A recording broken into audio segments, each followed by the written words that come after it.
प्यारे बच्चों, आपको राजनीति विज्ञान के अंदर जो ऑनलाइन शिक्षण व्यवस्था है उसमें Shri Kalyan Singh senior secondary school Shahpura की ओर से भी ये प्रोसीजर चालू किया जा रहा है, जिसके तहत कक्षा 12 में राजनीति विज्ञान में सबसे पहले अपन प्रथम पाठ से ही ये शिक्षण व्यवस्था करने जा रहे हैं।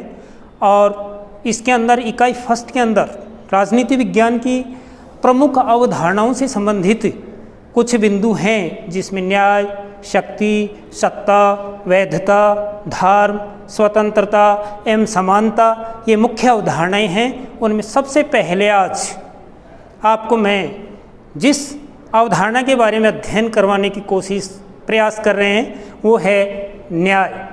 न्याय की अवधारणा के अंदर इस न्याय की संकल्पना प्राचीन काल से ही राजनीतिक चिंतन का एक महत्वपूर्ण विषय रहा है।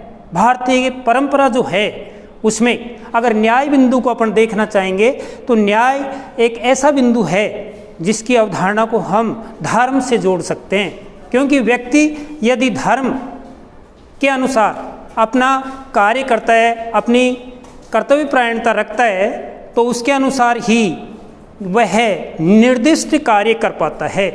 प्रत्येक मनुष्य द्वारा अपन एक तरह से कहें कि भारतीय परंपरा के अनुसार न्याय क्या कहेंगे, तो यदि धर्म एक व्यक्ति का सद्चरित्र आचरण वाला हिस्सा होता है और उसके अनुसार यदि कोई कार्य करता है तो ये भारतीय परंपरा के अनुसार न्याय है।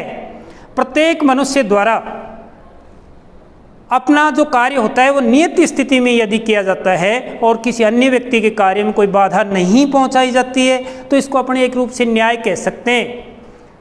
पश्चिमी विचारकों के रूप में यदि अपन जानना चाहें तो पश्चिमी विचारकों में सबसे पहले महान विचारक प्लेटो ने इसके बारे में अपने विचार प्रस्तुत किए, या विचार प्रस्तुत के अलावा चिंतन किया। उन्होंने अपनी रिपब्लिक पुस्तक में न्याय संबंधी विचारों का उल्लेख किया।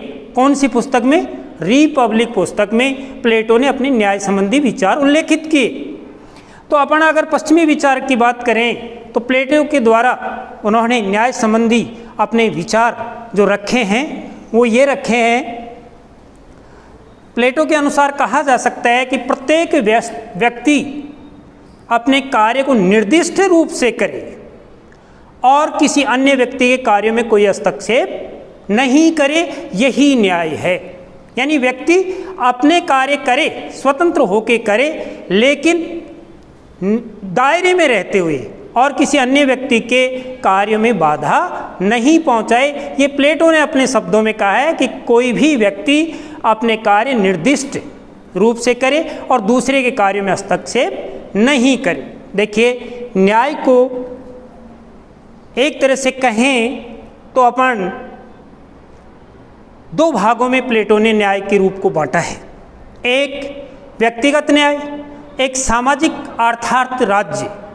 इसको पहले अपन ये समझेंगे कि व्यक्ति की जो धारणा होती है, व्यक्ति किसी चीज़ को मानने के लिए जो तैयार होता है और उसका जो बड़ा रूप होता है, यानी एक सामूहिक धारणा बनती है, उसको अपन समाज कह सकते हैं, उसको अपन राज्य का रूप भी दे सकते हैं। अपन भी जानते हैं कि परिवार में कोई धारणा होती है व्यक्ति की, वो धीरे धीरे परिवार अपनाता है। कई परिवारों को मिलकर एक बड़ा समूह जिसको समाज का नाम दिया गया है, वो आदर्श बन जाती हैं बातें और वो उनको मानते हैं। तो देखिए, सबसे पहले प्लेटो के अनुसार न्याय के दो रूप बताए गए हैं, एक व्यक्तिगत न्याय और एक सामाजिक न्याय। प्यारे बच्चों, व्यक्तिगत न्याय में व्यक्ति में तीन चीज़ें होती हैं। एक होता है बुद्धि, एक शौर्य और एक तृष्णा। प्रत्येक व्यक्ति में तीन चीज़ें होती हैं, बुद्धि, शौर्य और तृष्णा। प्रत्येक व्यक्ति में तीन चीज़ें मौजूद होती हैं, बुद्धि, शौर्य और तृष्णा। व्यक्ति में जो बुद्धि होती है उसके अकॉर्डिंग वो अपनी जगह बनाता है, समाज में चाहे राज्य में। ऐसे ही यदि व्यक्ति में शौर्य है तो वो सैनिक रूप में, किस रूप में? सैनिक रूप में व्यक्ति उसमें कुछ कर पाता है। इसके अलावा यदि तृष्णा को ले अपन, इच्छा, व्यक्ति में कुछ कार्य करने की यदि इच्छा होती है तो यदि इसी रूप को इच्छा है तो उसमें कुछ करने की ललक होगी और वो कुछ करेगा। अगर इन तीनों चीज़ों को अपन सामाजिक परिदृश्य में देखेंगे तो सामाजिक रूप में अपन ये कह सकते हैं कि 3 वर्ग होते हैं समाज में। एक शासक वर्ग होता है, एक सैनिक वर्ग होता है और इसके अलावा एक उत्पादक वर्ग होता है। जो व्यक्ति में 3 चीज़ें मौजूद थी, बुद्धि, शौर्य, तृष्णा, उसका बदला हुआ रूप समाज में होता है। और वो समाज में ये होता है कि बुद्धि की जगह जिनके अकॉर्डिंग बुद्धि यदि अच्छी होती है तो वह शासक के रूप में परिणित होता है समाज में, और यदि शौर्य बल के रूप में उसको जाना जाए तो उसको अपन सैनिक का रूप कह सकते हैं। और यदि तृष्णा, इच्छा के अकॉर्डिंग वो कार्य करना चाहता है तो उसको उत्पादकता से जोड़ सकते हैं अपन समाज के रूप में। तो ये 2 बिंदु हो गए प्लेटो के अनुसार न्याय के अंदर, व्यक्तिगत और सामाजिक। तीनों चीज़ वही है, व्यक्ति में बुद्धि, तृष्णा, शौर्य तीनों चीज़ें हैं। ऐसे ही समाज में प्रशासक, सैनिक और उत्पादकता जुड़ रहा है उनसे ही। एक व्यक्ति की 3 चीज़, बुद्धि प्रशासक से जुड़ रहा है, शासक वर्ग से जुड़ रहा है, जितनी बुद्धि उसकी होगी वो उसके अनुसार शासक वर्ग में जाएगा।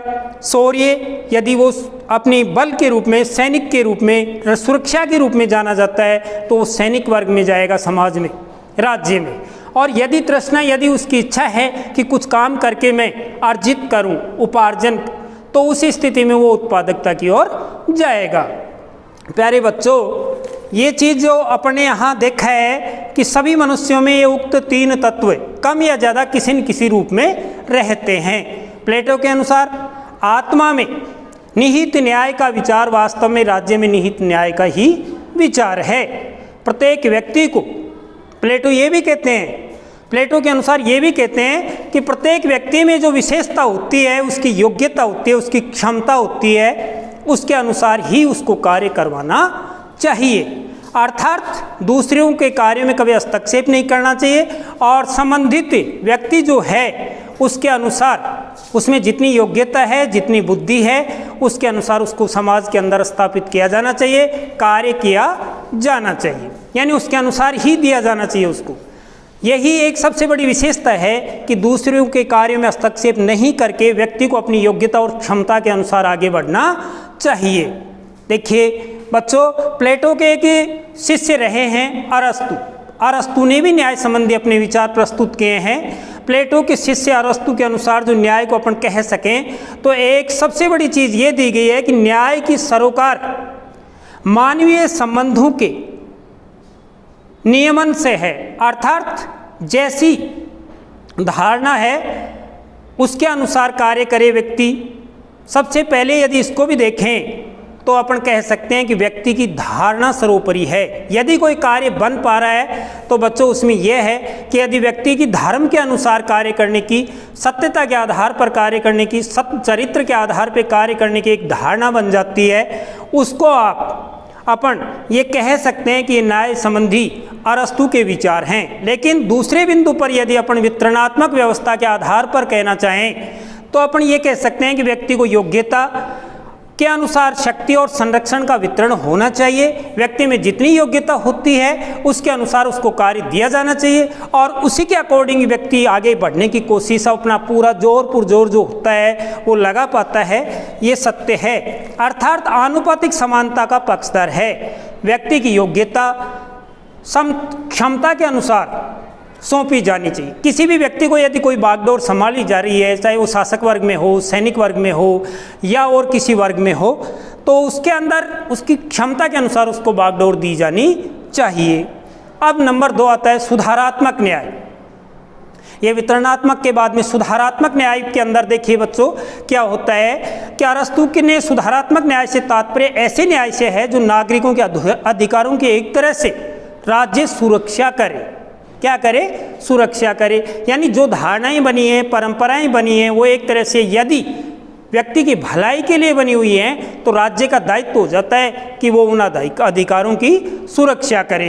अर्थात व्यक्तियों के द्वारा हनन की रोकथाम पर बल देता हो। इसको हम सुधारात्मक न्याय कह सकते हैं। यानी किसी चीज़ में, किसी चीज़ की रक्षा करना ही एक तरह से सुधार है। राज्य का उत्तरदायित्व वह व्यक्ति के जीवन, संपत्ति, सम्मान और स्वतंत्रता की रक्षा करे। वितरण न्याय से प्राप्त मनुष्य के अधिकारों की रक्षा के लिए राज्य द्वारा की गई व्यवस्था को सुधारात्मक न्याय की संज्ञा दी गई है।